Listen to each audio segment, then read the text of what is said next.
Let's freaking go. Tennessee versus Oklahoma. Now, I will tell you this, whoever's looking at this right now, we are giving away a Nico rookie card at some point in the live stream.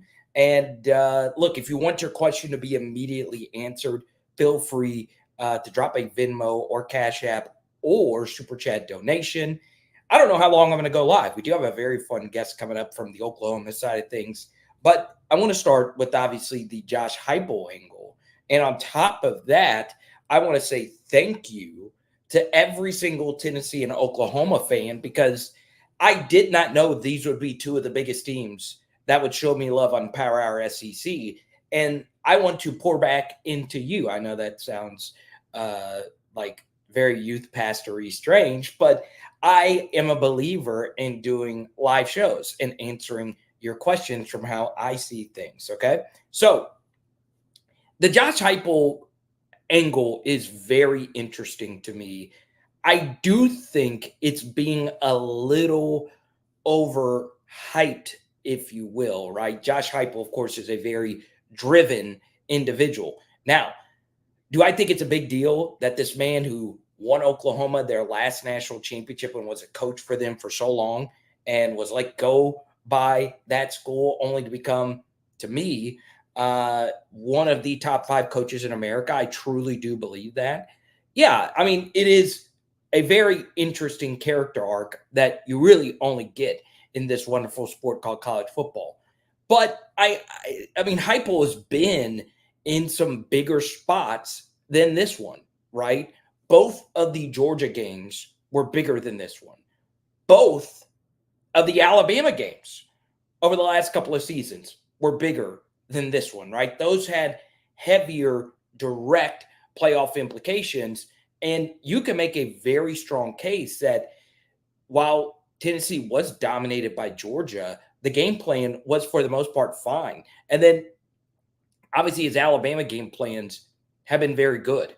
All 3 seasons he's gone up against elite competition. It's been very good. So it is a big deal that he is coaching this game this weekend. It is a big deal that Tennessee is definitely one of the teams that's growing when it comes to people being bigger or being bigger believers in them being a college football playoff team. But look, it's going to be very interesting because Josh Heupel knows he has a bye week coming up after this game. It does make things a little bit easier to just focus in on this game on the road. And yes, it is better that this game is in Centerville because, well, you do have this team with this coach who has so much heart, blood, sweat, and tears in Norman. But I just don't think, and I know that sounds crazy, that this game is as big to Josh Heupel as it is the Georgia and Alabama games later in the season. So, look, a lot of you Tennessee fans have learned how much I have become a Josh Heupel fan. I'll tell you this from my LSU vantage point, and I'm going to get to some of your questions. Just to make sure we're all on the same page here, Tennessee fans might not know that I'm an LSU YouTuber. That's my main thing. And obviously, I'm a growing NFL film study YouTuber. I just randomly stumbled upon a lot of you Tennessee fans, and I love you guys. I really, really, really do. I have some crazy Tennessee stories. One really wild one that I'll share one day about Neyland. But the truth here is I love me some Josh Heupel. And one of the worst moments for me on the LSU channel was when I predicted you guys to come into Baton Rouge and take care of business. I was not well received. I was not well received. It was not well received at all. And before this whole Tennessee thing even started, okay, it was clear, blatantly clear to me after the Purdue kerfuffle in the bowl game that Josh Heupel was going to be elite. I even brought Josh Heupel up as a guy that LSU should go after. So this guy is really good, and I know this will be the most emotionally torn he's been about this game, but he's been in so many big games already that I don't think the moment is going to get too big for him. Okay? So Ron is tuning in. What's up, Ron? Good to see you. I want to get into Oklahoma. We do have an Oklahoma guest joining us here in about 10 minutes. You're going to love him. Kevin wants to talk about the Tennessee depth at tight end, I will also tell you this. I do not know the names of the players as well as you guys do. Okay. I do know the jersey numbers. And part of why I don't try and learn too much about the names of the players is because I do too many film studies. It's hard to keep up with everyone. I'm not as smart as a Herb Street or Bud Elliott or everyone. But I've learned on film studies, it's better to just say the jersey number because everyone can see the jersey number. Not everyone knows the names. However, I think, Kevin, the Tennessee tight end position when it comes to the film of this group is going to be very important for a few reasons. And since you were the first question, actually we have a few here. Okay, this is just too great. This is so great. There's nothing more I would have wanted on the planet Earth. There's nothing more just college football-y than on my first ever Tennessee and Oklahoma live stream.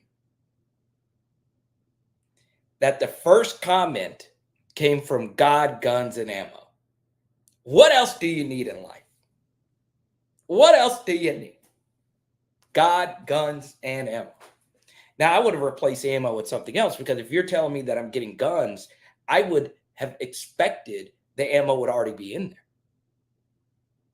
So I was expecting God, guns, and something else. So God, guns, and ammo, I want you to come up with a better third thing. I guess you could just be God, guns, and football. I think that would be even better.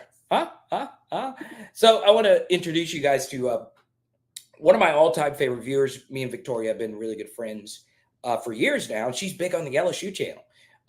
Actually called her out recently. She had not been coming to any of my LSU streams. So she says, look, I'm coming into the Tennessee and Oklahoma stream.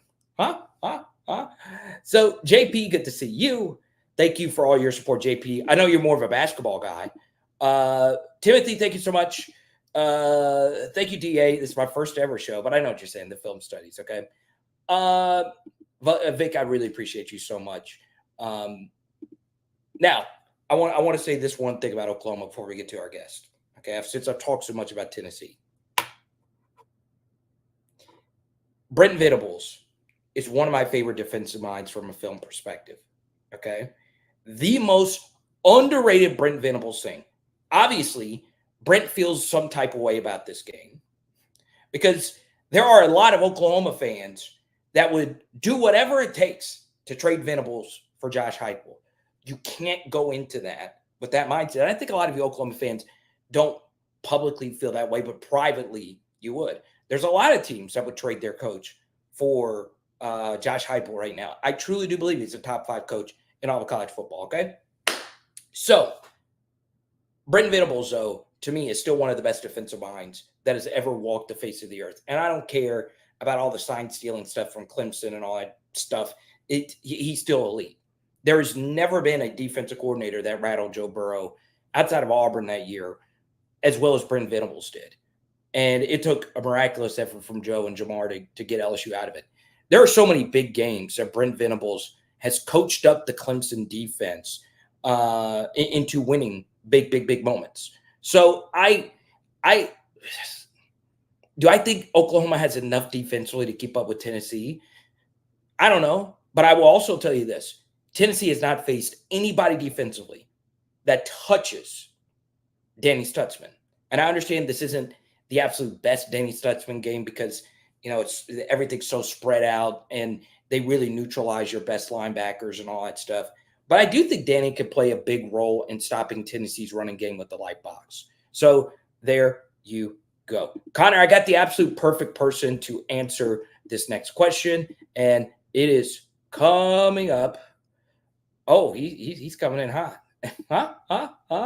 It's coming up right after this from a word from nooffseason.com. I think joy and happiness and doing things you like is important. My favorite thing is sports cards. When I'm not on YouTube, I am building my collection. And when I started, I wish there was a sports card strategy show. He wasn't necessarily going to be a first-round pick before all this Heisman buzz. Now they're talking about him being a top 5 pick. Paul Hickey and the team at nooffseason.com personally helped build my Jaden Daniels collection, and they're looking to do the same for you. Just check them out on social media or nooffseason.com. Blatant Homerism is where you can find them on Twitter. The Keyhole Pod, I've been a very fun guest on that one. Alan Kitty joins us from the, well, I'm not going to say where you're living now, but what's going on, man? Raps, man. Yeah, no, man, doing well. Thank you so much for having me on. Okay, so everyone wants to talk about Jackson Arnold. All right, Okay. Give us your unfiltered opinion on Arnold up to this point in the season. He's very young. I think that he is, kind of a classic deal with the young quarterback where he's getting used to the game speeding up, right? This isn't high school anymore. He played at some of the top levels of Texas high school football, but this is different. I think that he's having trouble with that, and I think that also he's not blessed with the kind of offensive line that we've come to expect from the Oklahoma Sooners, right? So what you're getting is, I think he's a little skittish in the pocket so far. It's kind of the thing too, though, where you can't necessarily blame him because this group up front they're very banged up, but it's also kind of a group that is very patchwork that Bill Beambo is, had to kind of scramble to put together in the offseason. I think that is, kind of the state of play for Arnold. What I see frequently, I see a lot of very, very good things from him. But man, it's a situation where you're going through some growing pains with him. Yeah. So for those that aren't familiar, Bill, I know I butcher his last name all the time.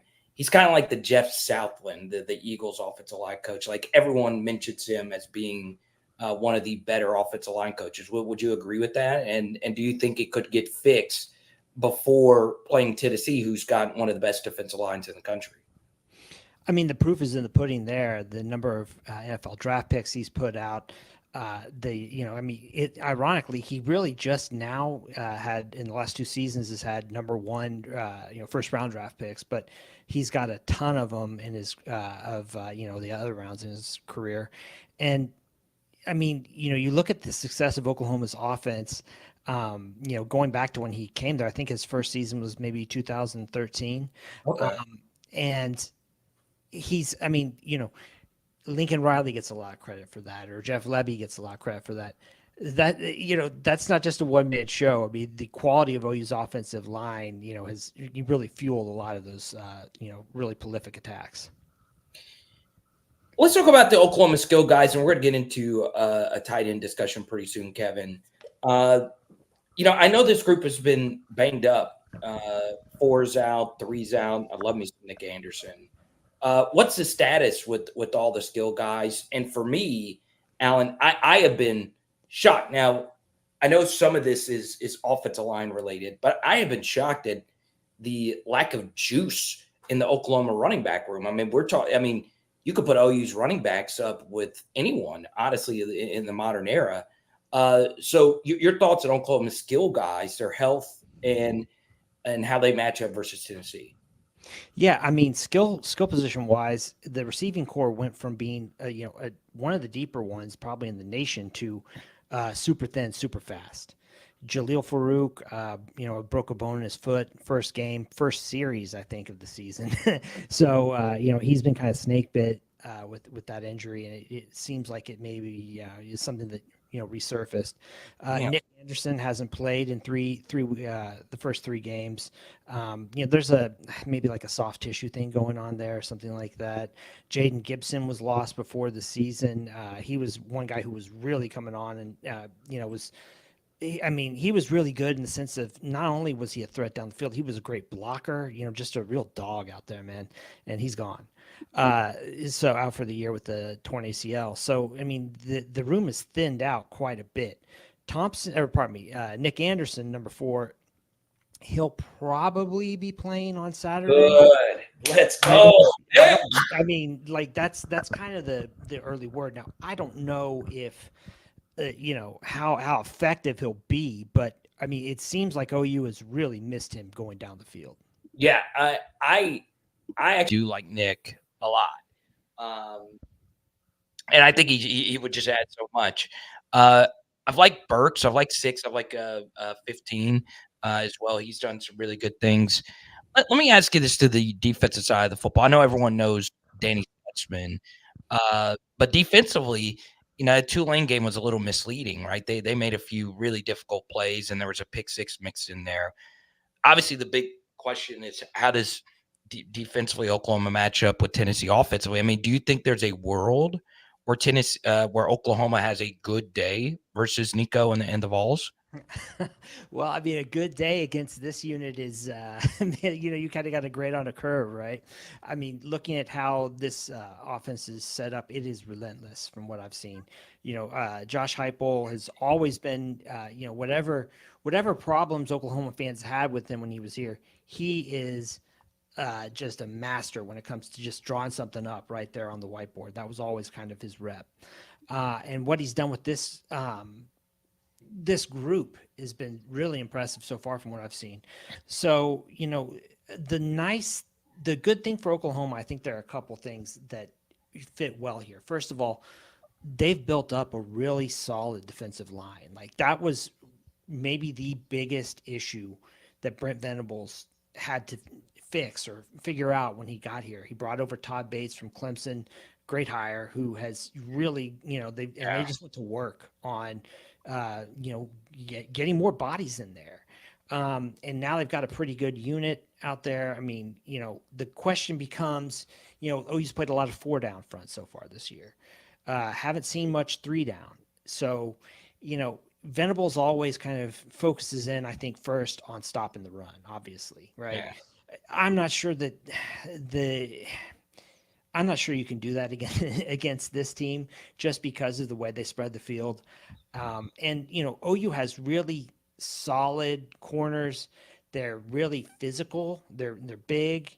I'm not sure how well they'll be able to just turn around and run though with these dudes who are so fast.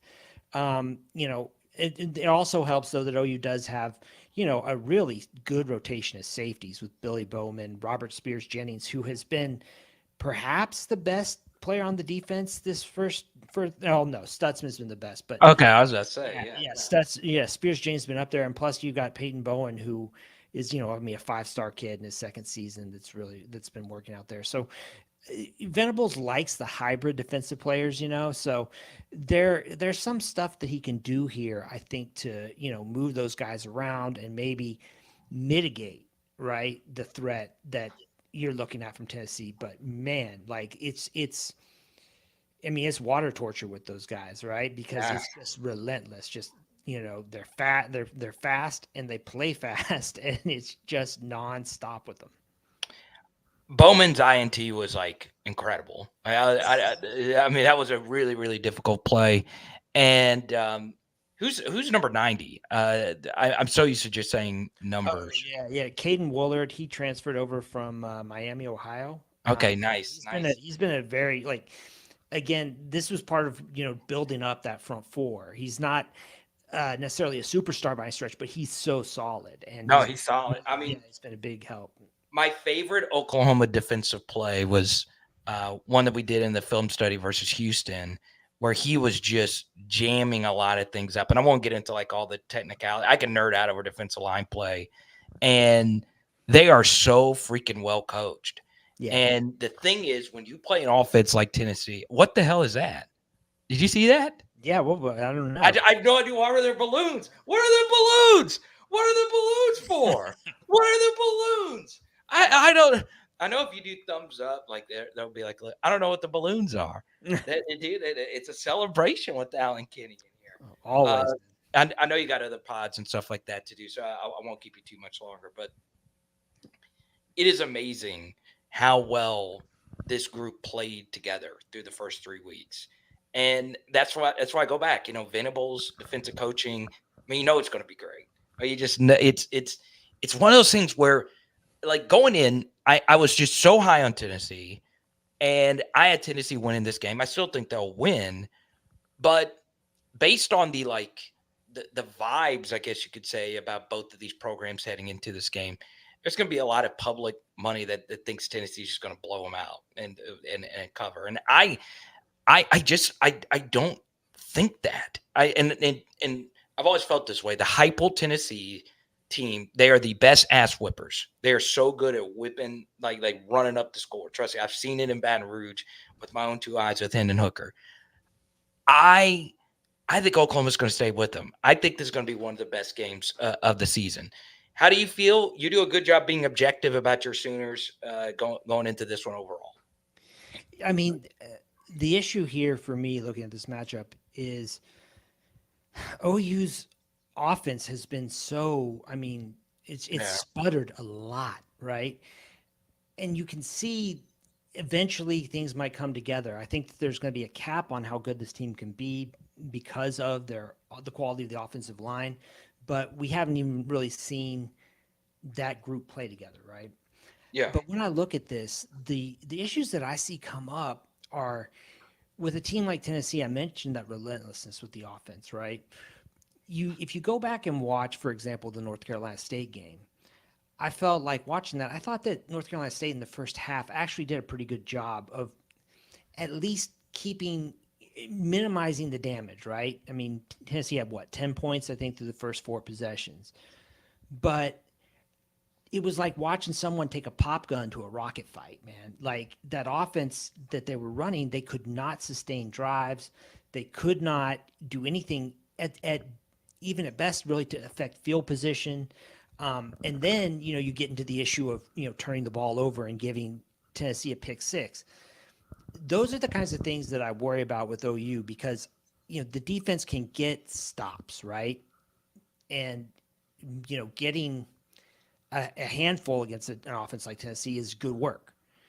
The problem becomes eventually though, defenses give way to this kind of offense and you give them enough at bats, they're going to hit some home runs.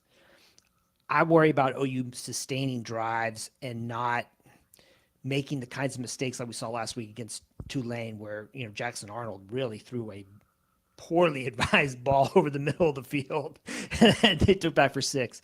That kind of thing happens to OU in this game and they really don't have a shot. They've got to, a lot of this will kind of be game script dependent, in other words.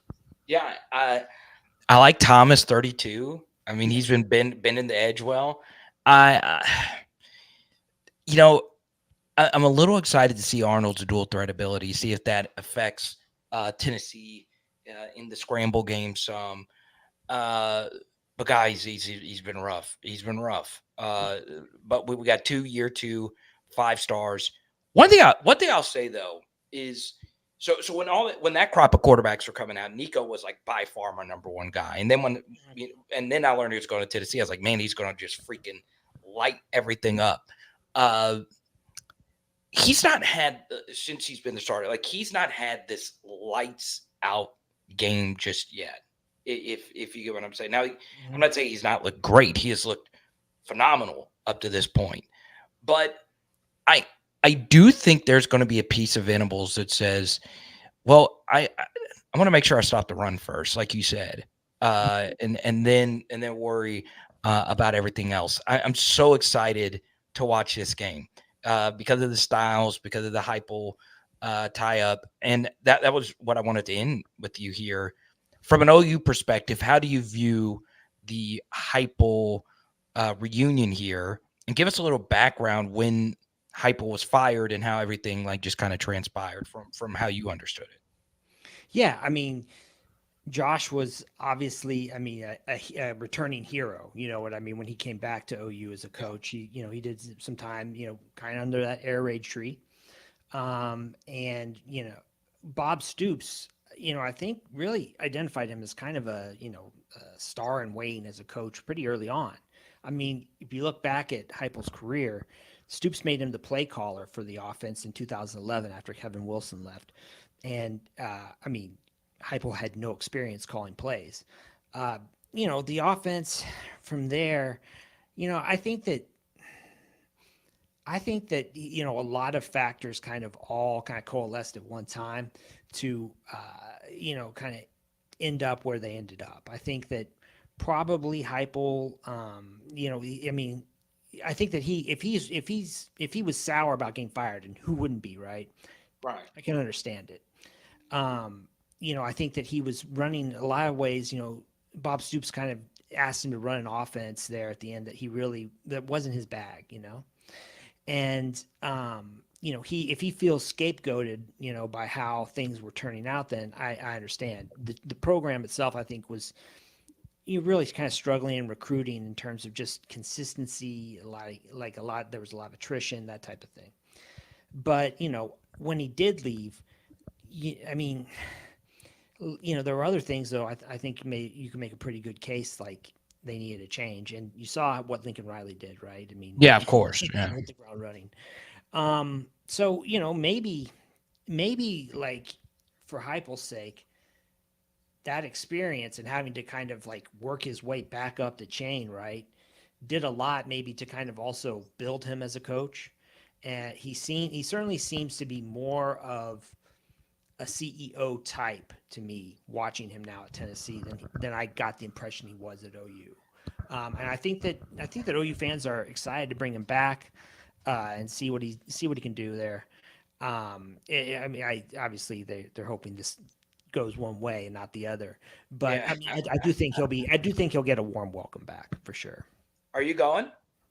No, I'm not going to go, man. I am going to be watching this one from the comfort of my own home. Thankfully, it's just I like watching games at home, man. Like I can't on TV. I can't get into it anymore. Going to games, man. It's just I feel like I'm missing too much. Well, here's a good thing if you're an Oklahoma fan, is that you did not get information today that your ticket price was going to raise 10%. Guess what, Alan? Man, you got to pay Jackson Arnold's salary. It's you, the working man. I right. And like the funny thing about that is the way that they couched it is not, it's a 10% ticket increase or something like that. I mean, it's specifically like made to point the finger at the students like, oh, well, the athletes we got to pay them too now. And so your tickets are going to go up. Like, give me a break, man. That's just ridiculous. That is if you're trying to build fans of your sport, that's a great way to turn a Tennessee fan into a consumer, right? Because it's like my ticket prices are getting jacked up. You guys are keeping, all the money for yourself that you don't want to just, make the necessary cuts or reallocations that you need to.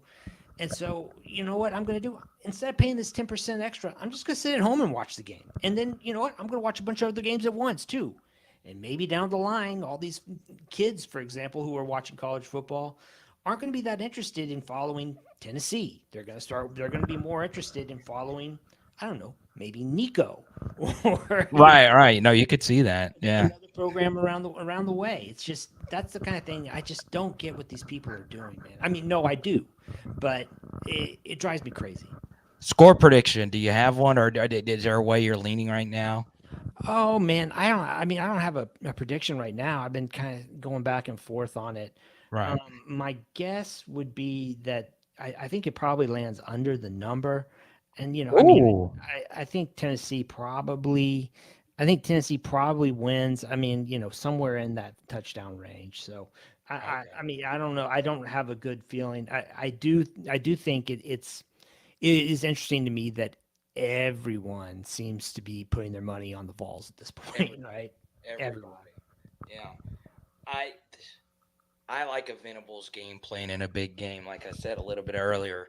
I think the Oklahoma defense might be a little nastier, and this game be a little clunkier than people think. Well, let me ask you one thing. You go ahead. much more Tennessee than me. So has Nico been in a situation where he's been hit a lot, like where he's taken a lot of punishment? I mean, I haven't seen it from what I've watched. This is what would concern me about Tennessee is Nico's not really played a whole lot of competitive reps, right?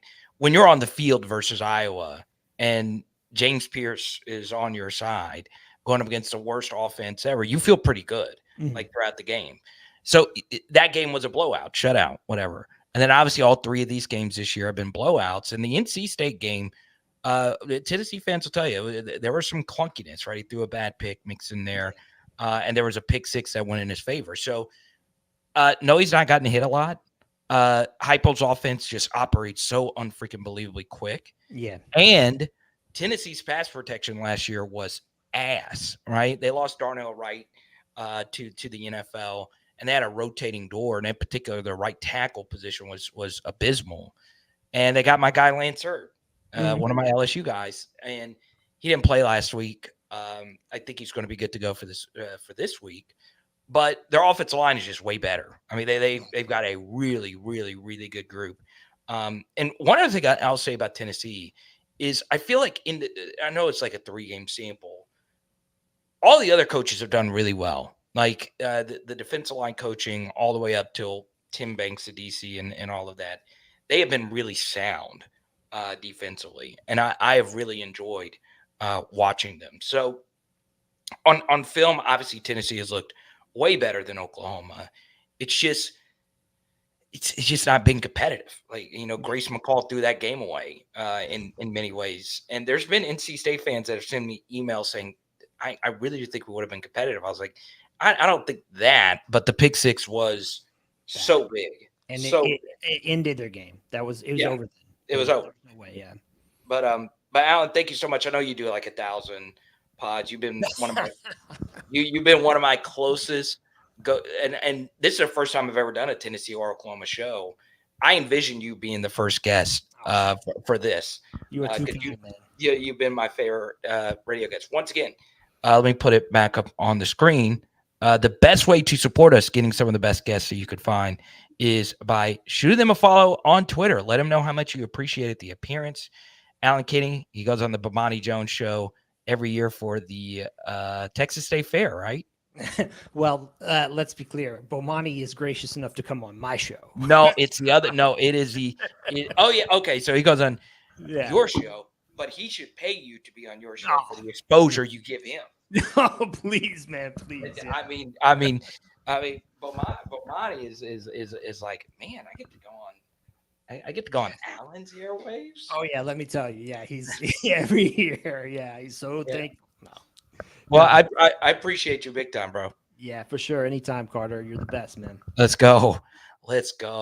So I'm going to go through all these questions. If you got a question, fire it on in. If you want your question to be answered right now from a film perspective, I will go straight to it. Tennessee fans, you might not know this. I've done an Oklahoma film study on every game that they've done this year. Oklahoma fans might not know this. I've done a Tennessee film study on every game that they have done up to this year. I will also publicly say this. I didn't know this was going to ruffle so many feathers, okay? Do I live based on clicks? I do. I don't have some parent company.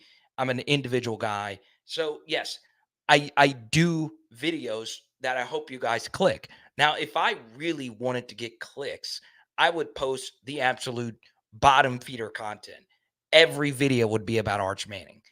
I like Arch Manning. I love the Mannings. I have a triple Peyton, Eli, and Arch auto. But I do Oklahoma content, okay? I do Tennessee stuff. I do Arkansas stuff. I do LSU. I'll start doing some Texas videos pretty soon. But I will never give you a video that the only point of it is for you to click on it. Every video, I think I'm going to pour my heart and soul into it. So many of you did not get the clear joke of the Gaston Moore thumbnail that I had earlier this week. It was a joke. I was not trying to get clicks. In fact, that was the lowest viewed Tennessee film study I've done up to this point. If I wanted to get clicks, I would put Nico on every thumbnail. But why would I want to do that on every single thumbnail? It was more so showing Gaston some love because he's a fifth-year backup quarterback. If I was a fifth-year quarterback, I would go somewhere where I could play. But this guy humbly took a backseat to a year two guy who's getting paid a lot of money to be at Tennessee. So it was just a joke. But some of you are like clickbait title and all that bull crap. It was I put a smiley face on the daggum thumbnail. I'm not actually saying that Gaston Moore should start over Tennessee.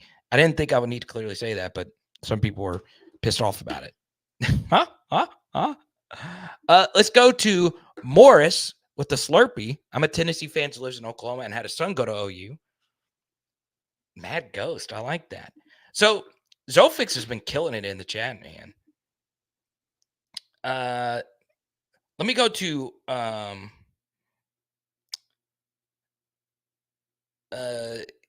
Kevin has been very patient. And he wants me to talk about the $10 tax that came out today. All right.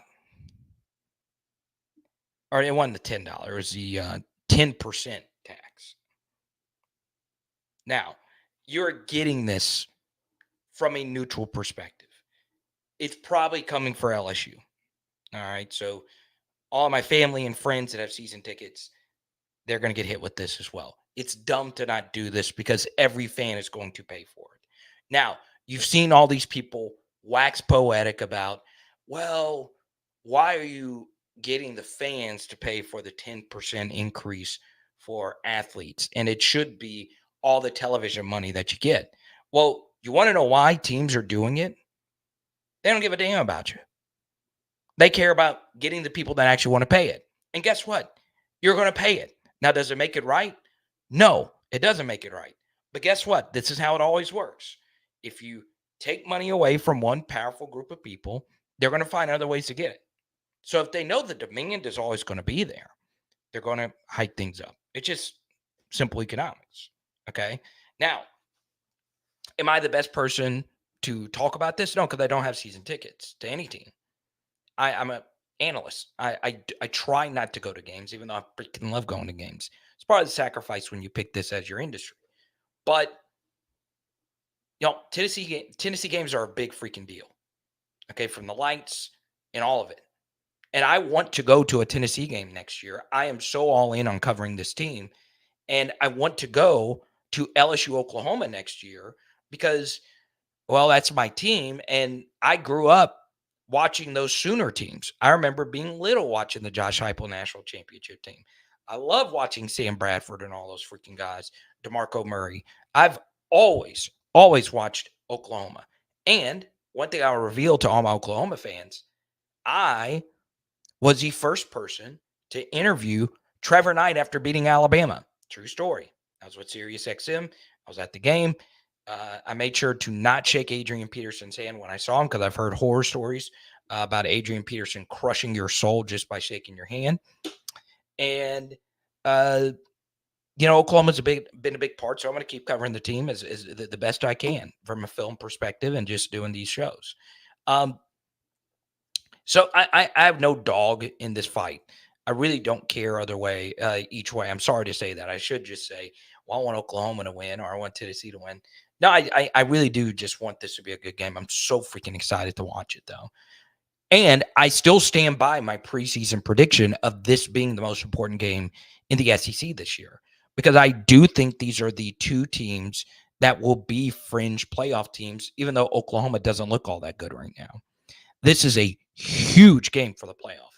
Huge. Because if you're a Tennessee fan, you probably don't feel unbelievably comfortable beating Georgia and Alabama this year. You could win this game, lose those two games, and you're still making the playoffs at 10-2. Tennessee still gets in at 10-2 with losses to Alabama and Georgia. If you win this game, that means you could lose those two games where you're definitely going to be an underdog at Georgia, but versus Alabama, you'll probably be a slight home favorite. Slight. Okay. So this is not a must-win game, but I said before the year, Tennessee's playoff hopes heavily relies on this game. And then from the Oklahoma perspective, their schedule, in my opinion, is it tougher? Yeah, I mean, you do avoid Georgia, but I do think Oklahoma's schedule is a little bit tougher than Tennessee's. And I also think their team's just not as good. But if you're Oklahoma, you're still undefeated and you still have a shot to make a playoff run. You hadn't been as good as I thought you've been. But I think your defense has been very good up to this point, even though the competition you played hadn't been all that great. So I still feel this is definitely, of the first month of the season, the most important game of the college football season. Okay. Fred says the team that's going to have the most rushing yards is going to win. Let's go to Eric. He says, I would be really surprised if conditioning is a factor. Been scrimmaging against warp speed offense for their entire career. We're a deep defense. I think both teams' defenses are relatively deep. I do.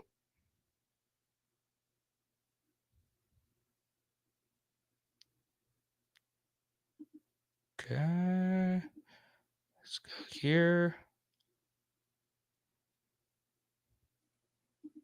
Let's go to Tate, who says, hope we rub Oklahoma's nose in it. Heupel has been great on the road, but he has been awful either outside of Florida and the Missouri game last year. Yeah, I mean, look, that Missouri game was very weird. The thing that you're hoping for, though, Tate, and you know this if you're a Tennessee fan, you just know this. Tim Banks is a very good defensive coordinator. I know that might be controversial. Very good might be bold, but I do think he's probably in the top half of the SEC. Okay? You do know as Tennessee fans, though, Tim Banks is going to give you one stinker every year. One, like, what the F was that? Now, last year I was against Missouri.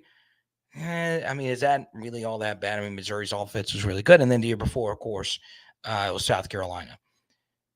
You're just hoping it's not this game. If you do it versus Georgia, fine, you probably weren't winning that game anyway. But Banks will give you one absolute positive stinker per season. And honestly, that's not really that bad if you're not really asking too much, especially if your offense is elite. I just don't think, let's just say Tim Banks' scheme is not great in this game. Okay. Does Oklahoma really have the offense that could penalize you? Okay. All right, let's go to Roger. He's probably rewinding and watching this from the beginning. What do you need more than God, guns, and ammo? Okay. He said easy. Girls, golf, and football. Okay. Do agree with the girls part.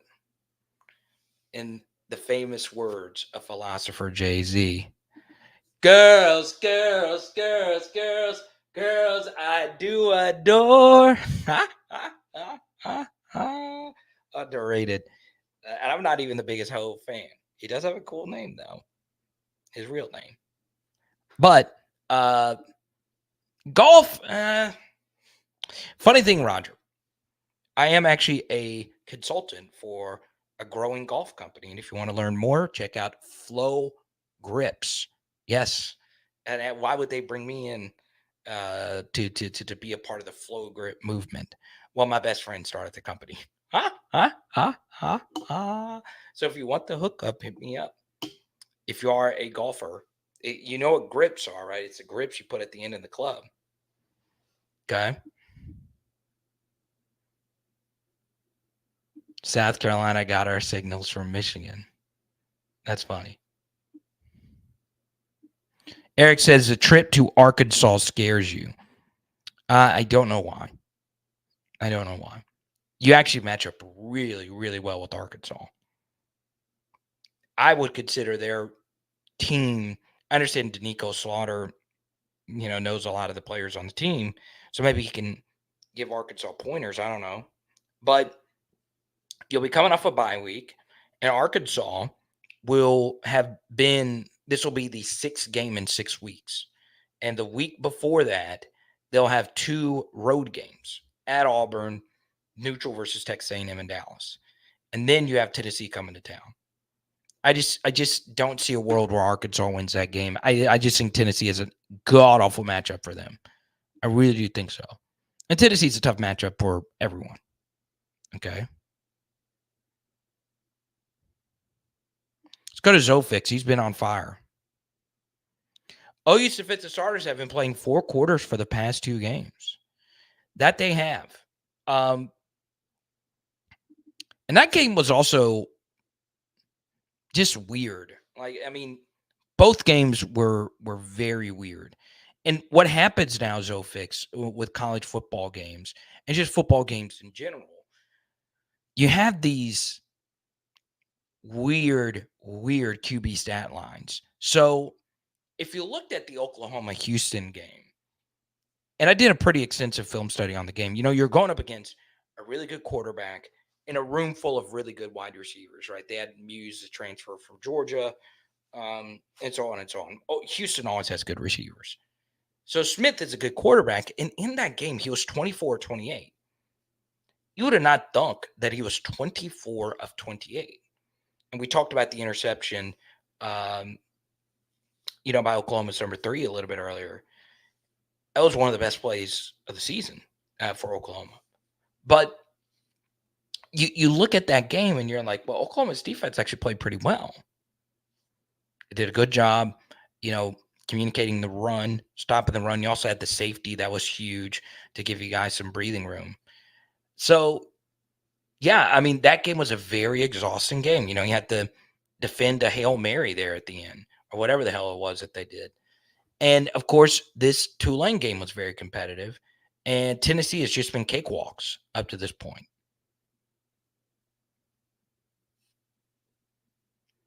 Elijah, man, I'll meet you in Norman. Let's go.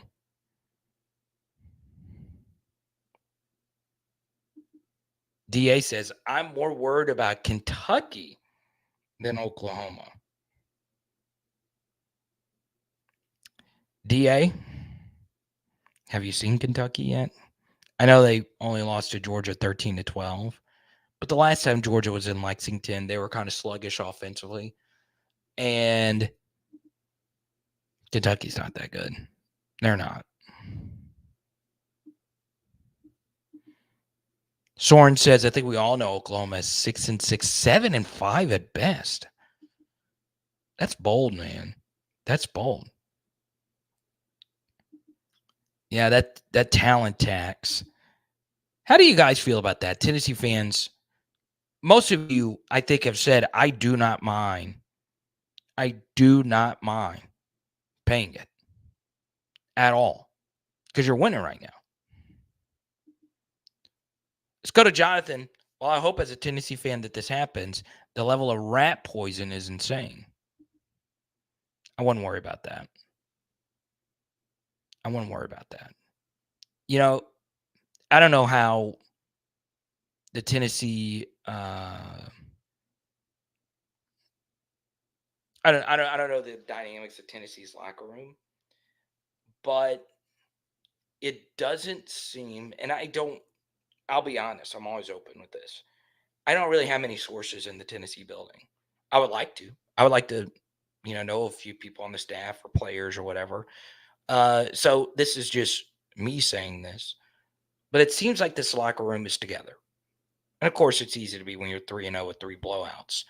But I will never get over 33 for Tennessee before the South Carolina game, causing the ruckus that he did.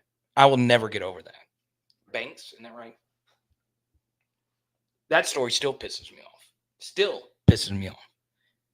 Like, there's no excuse for it. There's none. I can understand if you're if you're mad on a losing team.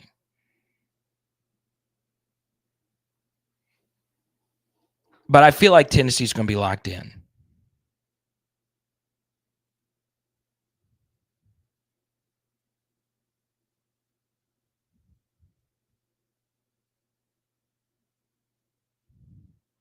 Yeah, I mean, Brent is the worst kind of coach to go up against in this. And what I think some of the stuff I think he's going to do is he's going to take some of what Blake Baker did last year.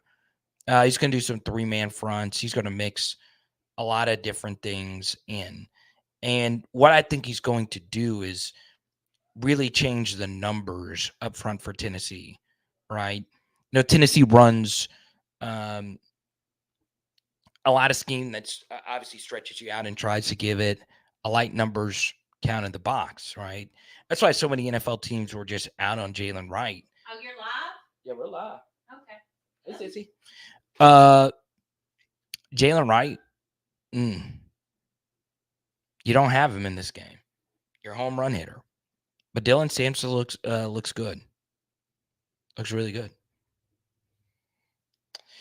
Your season tickets were $4,258. Okay, so if you don't mind me asking, All right. Why haven't you super chatted at least 20 just yet? Hook up your favorite I'm just kidding. Or actually, I'll do this. I was just going to give this out to someone. DA, just for you, because you are a Tennessee season ticket holder, $10 super. I'll send this to you. Nico rookie card. That's about what I paid for it. But we'll do more giveaways and stuff like that pretty soon. I got another Peyton Manning card to give away as well. This Peyton Manning card is so dope. Just got this one in. And for those that don't know, Peyton Manning's my favorite football player. So, DA, my question is, how many tickets do you have? Is this your season tickets, or is this just for the pair? I don't think it would be just for the. I mean, that's a lot for the pair. Let me see. Because I think like all other SEC schools, you probably have to pay like a membership on top of it. Like it's like $150 or probably something like that. I don't know. So break that down for me, DA. I'm interested. TT, what to do? Zofix has been on fire, and I do agree, man. Oh, Fred is questioning the foot speed of Oklahoma. Yeah, I mean, I don't think they're like Georgia level sideline to sideline fast. KJ Bolden looks good, but I think they're fine. I do. I mean, Danny Stutzman's a real freaking deal, man. I don't know how many college linebackers have been better than him recently. Can't be that many. And obviously, that's been my favorite player to watch for Oklahoma. I think I'm not the only one in saying that.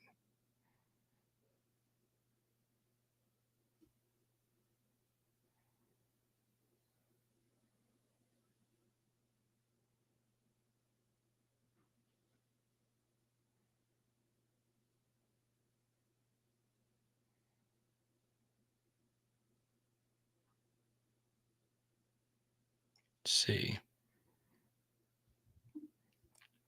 Vandy might be better than Mississippi State and Florida.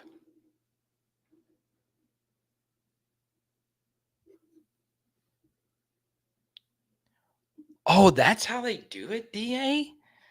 You have to give a $3,500 donation?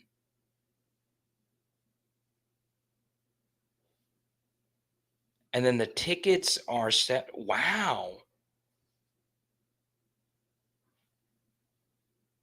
Wow.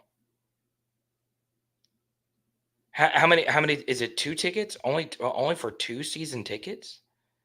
Man, I'll be honest, and I'm not just saying this. I truly do think these are 2 of the better fan bases in college football. I truly do believe it. Okay. I take LSU out of the equation because, I mean, that's my team. That's part of the reason why I started doing so much content. I've really enjoyed all my conversations with all of you.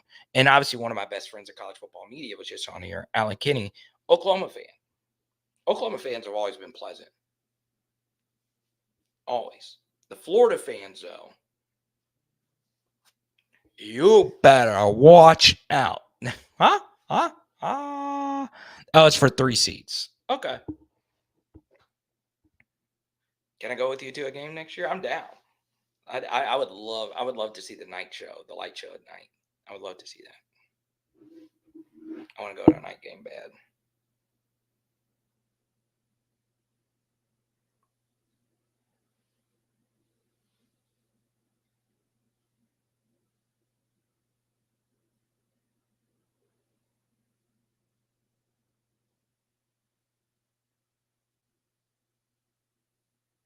Let's see.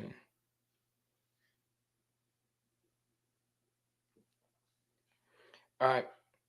In the next 5 minutes, I'll take as many as we possibly can, and we got to give out a Nico card. Let's see. My BVS won't let me believe we will win easily. What, DA? Your stage 4 cancer patient might not be here next season. Oh, well, DA, I'm sorry, man. Let me see. I don't know. I'm actually pretty booked up the rest of the year. Younger me would love to. It would be okay. I'm looking at the Tennessee home games. Left. Florida, Alabama. So, DA, I'm dedicating everything to you. And guess what? I was going to give it to you anyway. Nico card is yours, bro. And guess what? Your battle is all of our battle. We got your back, bro. So, DA, all you got to do, I don't know if you have Twitter or Instagram, send me a message at Card of the Power, or you can email me, powerhoursec@gmail.com. Sending this to you, man. Congratulations. You deserve it, bro.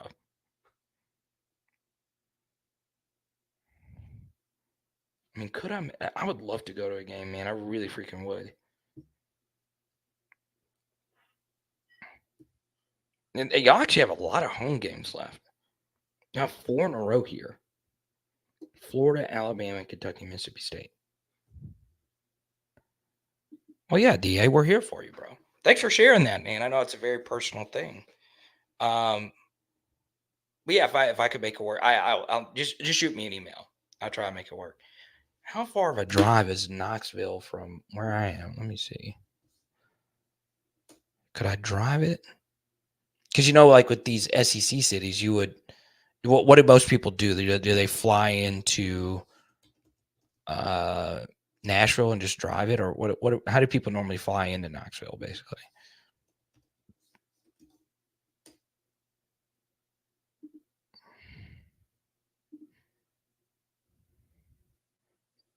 Okay, 10-hour drive. I think that'd be worth it. I've actually made this drive before. I don't know what I'm talking about. Go to Nashville. Could drop the wife off in Nashville, where she used to live. That'd be fun as hell. Especially be fun as hell to go with you, man.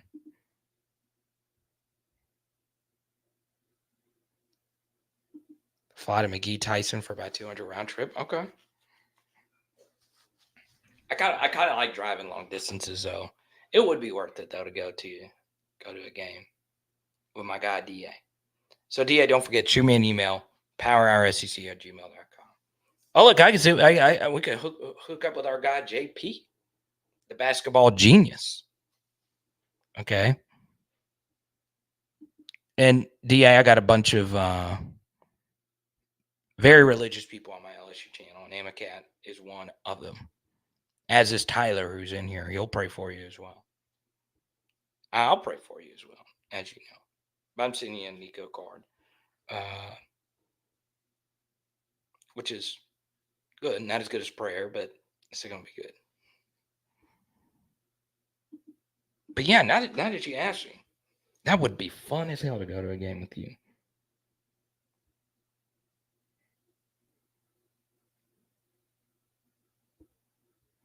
Let's see. So I'm a wedding DJ. And I have to do a couple of fall weddings. Don't judge me. But I'm not Josh Pate yet, so I can't not take the wedding dates. I do say no to some in the fall, though.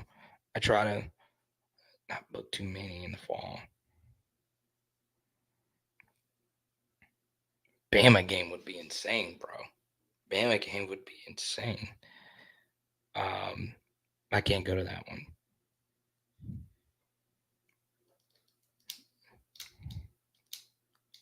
I'm going to think about this.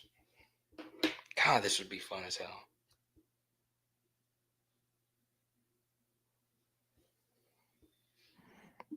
DA normally takes a wife and son. Okay, well, there you go. You got 2 people to go with you anyway. Look, DA. The guy with the Lord's name in his name he's going to pray for you. God, guns, and ammo. There you go. I'm so freaking excited to send you this card. I didn't think this card was going to go to someone going through something like this. So now it makes me very happy. I just got it too. Building my Nico collection. which is currently consists of 0 cards. I got to get some Nico autos in the offseason before it gets too expensive.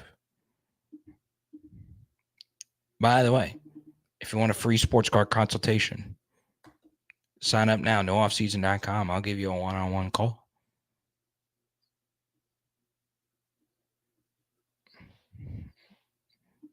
All right. That'll do it for me. Tennessee and Oklahoma fans. I will be doing a film study on both of the teams. I'm going to try and have both of them out by Sunday. Okay. It's obviously very hard putting these together because I have to do LSU and Arkansas, and all 4 teams are playing this weekend. I'm so freaking. But UCLA sucks. I'm just excited about Tennessee, Oklahoma. I mean, I've been thinking about this game nonstop.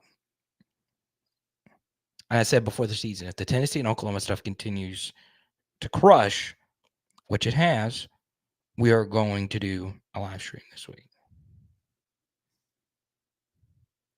And DA says, I'm from the South, so I believe in all those things.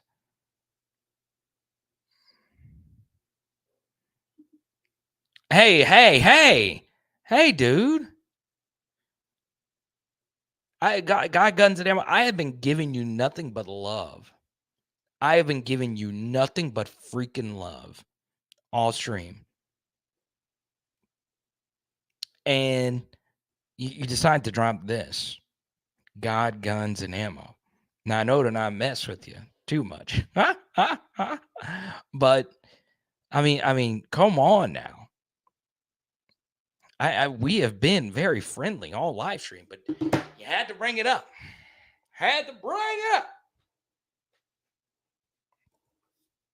That's crazy, bro.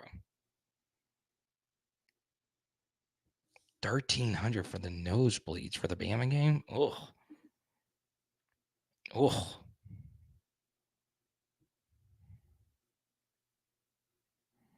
right, y'all. That'll do it for me.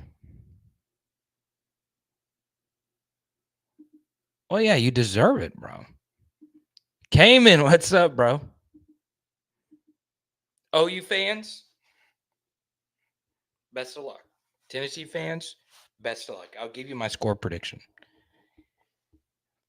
I actually do think it'll be a clunkier game. I think Tennessee does win it. I think it'll be like a 27-20 kind of game. So yeah, it's about where I am with this game. I don't know. I've gone back and forth on it myself. If I absolutely positively had to pick a side, I would pick Tennessee to cover.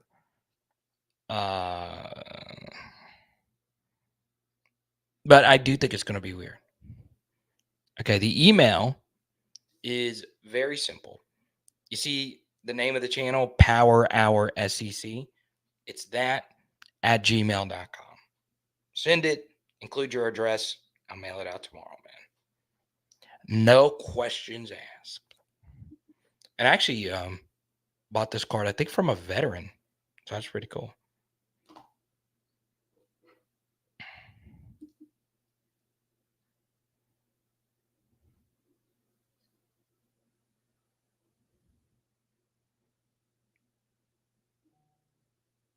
Now, on to something far more exciting and positive.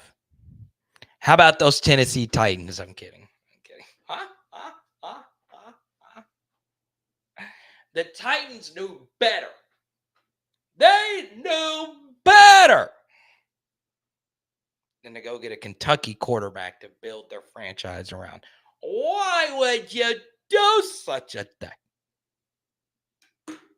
Hell, put Traylon Burks at quarterback. Run the damn option. Let's go. It is Power Hour SEC.